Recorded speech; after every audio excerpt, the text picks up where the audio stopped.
Hello viewers, welcome to my YouTube channel. তোমাদের সকলকে GS tuition এসে স্বাগত জানাই। আশা করি তোমরা সকলেই ভালো আছো। আজকে আমি তোমাদের ক্লাস 9-এর আধুনিক ইউরোপের ইতিহাস সুশোভন সেনগুপ্ত ও ডক্টর চন্দন মণ্ডলের এই বইটির দ্বিতীয় অধ্যায়ের প্রশ্ন উত্তরগুলো নিয়ে আলোচনা করব। তো দ্বিতীয় অধ্যায় আছে, দেখো, বিপ্লবী আদর্শ, নেপোলিয়ন সাম্রাজ্য ও জাতীয়তাবাদ।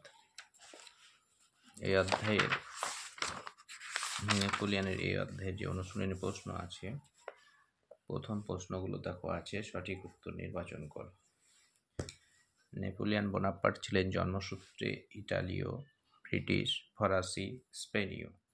তো নেপোলিয়ন বোনাপার্ট জন্মসূত্রে ছিলেন ইটালীয়, তাহলে 1-এর এ হচ্ছে সঠিক উত্তর।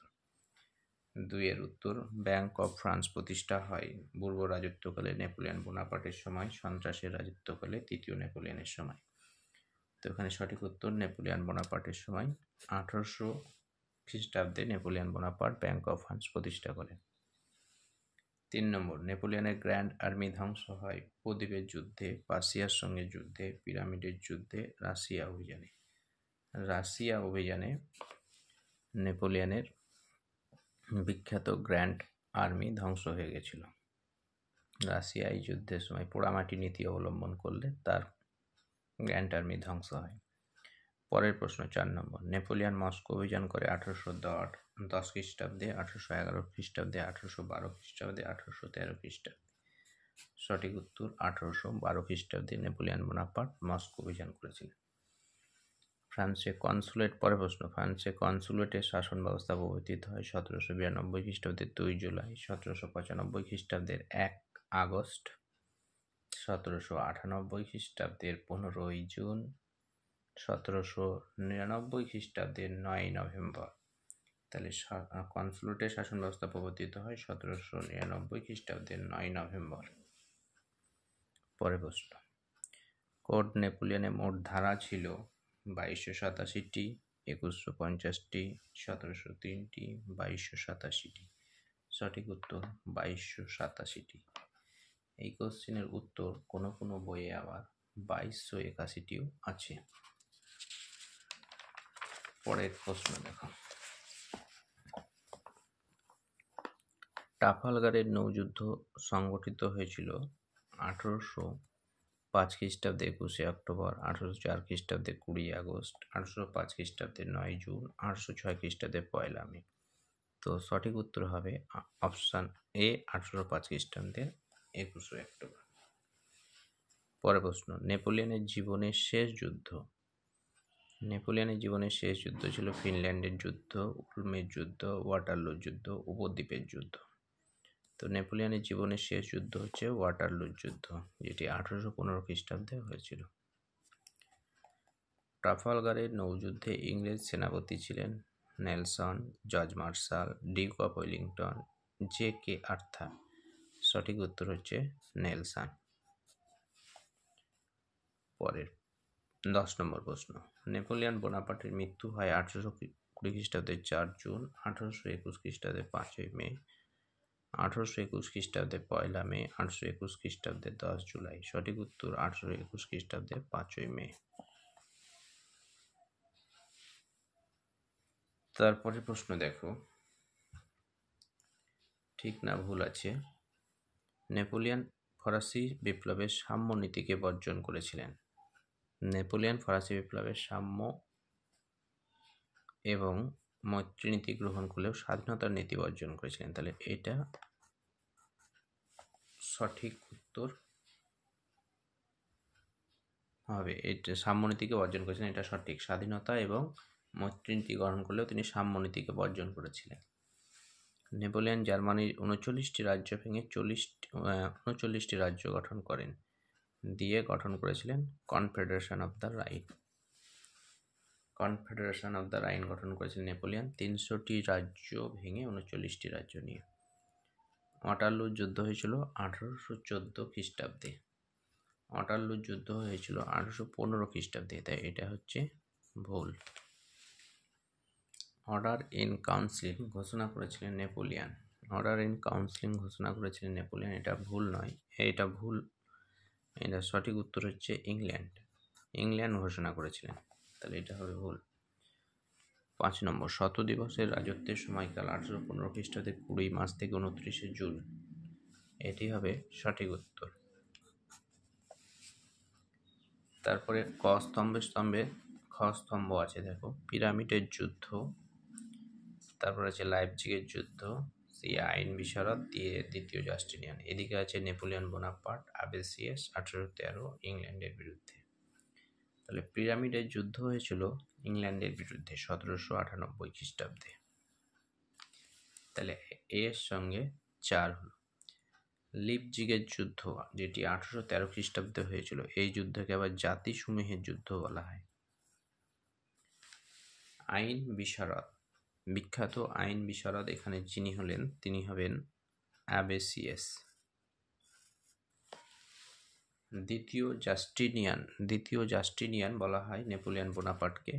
কোড নেপোলিয়ন বা আইন সংহিতা রচনা করার জন্য তাকে দ্বিতীয় জাস্টিনিয়ান বলা হয়। তারপরে 2 নম্বর আছে, দেখো কুতুজব, মন্টজোলার্ট, আর্থার ওয়েলেসলি, ব্লুকার। আর এদিকে ফরাসি সেনাপতি, ব্রিটিশ সেনাপতি, রুশ সেনাপতি, প্রাচীয় সেনাপতি। তো এটার অ্যান্সার মিলিয়ে দেওয়া আছে, তোমরা একটু মিলিয়ে নিও। তো তারপরে আছে দেখো বেমানান গুলো আলাদা করতে বলেছে। এখানে দেখো আমেরিকা, রাশিয়া, ইংল্যান্ড, অস্ট্রিয়া, এটির বেমানান হবে আমেরিকাটা আলাদা। তারপর আছে পর্তুগাল, স্পেন, রাশিয়া, ইংল্যান্ড। তো এই প্রশ্নটার উত্তর আমি কনফিউজ হচ্ছে, আমার দিক থেকে মনে হচ্ছে এটা সঠিক উত্তর ইংল্যান্ড হওয়া প্রয়োজন, কারণ ইংল্যান্ড ছিল চারিদিকে সমুদ্র দ্বারা বেষ্টিত একটি দেশ, বাদবাকি দেশগুলো কিন্তু সমুদ্র দ্বারা বেষ্টিত ছিল না। তারপর এটা দেখো Berlin degree, Milan degree, Carlsberg degree, order in council. এখানে সঠিক উত্তর হবে কার্লসবার্গ ডিগ্রি মেটারনিক জারি করেছিলেন, আর বাদবাকিগুলা নেপোলিয়ন বা ইংল্যান্ড এরা জারি করেছিল। তো পরের প্রশ্ন দেখো, 1 নম্বরে আছে লিজিয়ান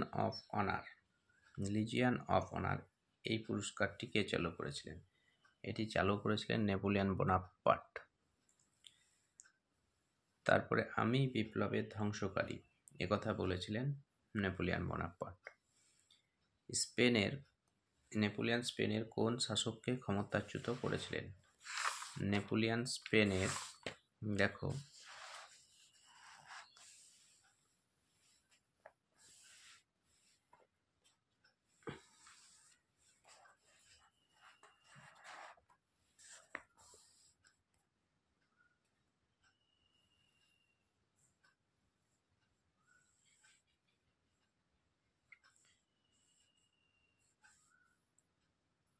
চতুর্থ চার্লস অযোগ্য এবং ব্যক্তিত্বহীন ছিলেন, তাই তাকে ক্ষমতা থেকে হটিয়ে তিনি তার নিজের ভাই জোসেফ বোনাপার্টকে তিনি সিংহাসনে বসেছিলেন।